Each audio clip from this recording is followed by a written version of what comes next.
It's the kind of information that fuels conspiracy theorists everywhere. Danish journalists claim that several World Health Organization advisors are on the payroll of leading pharmaceutical companies that make swine flu vaccines. We're now joined by Louise Voller from Copenhagen.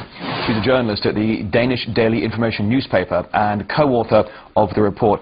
Hello to you, Mrs. Voller. Thank you very much in advance for joining us today. I'll get straight to the point. So, what is the connection between the WHO and big pharmaceutical companies? Well, the biggest problem seems to be that we don't know enough. There's not enough transparency on financial disclosure on the expert groups used by WHO. So, when in time of crisis such as swine flu pandemic, WHO gather an expert group to find out what are the recommendations. What are the recommendations of the vaccine, of the disease, and so on. What we do know is that the pharmaceutical industry is present at the meetings of WHO expert groups, but what we don't know is what they talk about. And another thing is that scientists who appear to be independent are also hired consultants working for the same pharmaceutical companies who produce the vaccines.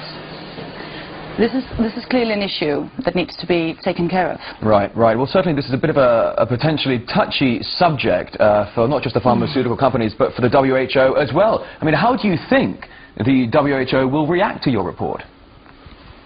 I think you should ask WHO on how they will react, but when we asked them, my colleague and I at the newspaper, they declared that there are no financial conflict of interest.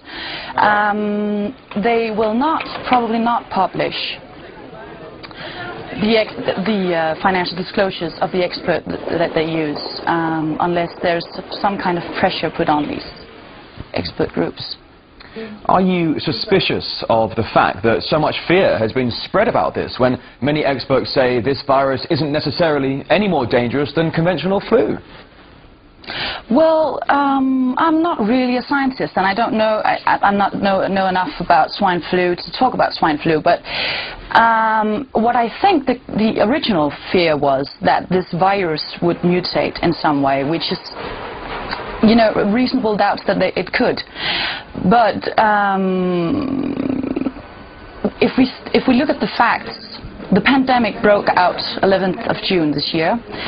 6,000 people, around 6,000 people worldwide has died from it by now. And, you know, 500,000 people die every year from conventional flu. So I'm thinking there's a bit of, you know, mass hysteria about this. So, which is, yes, a bit suspicious. Indeed. And Mrs. Voller, sorry, I was just going to say, my final question for you, I know you're busy.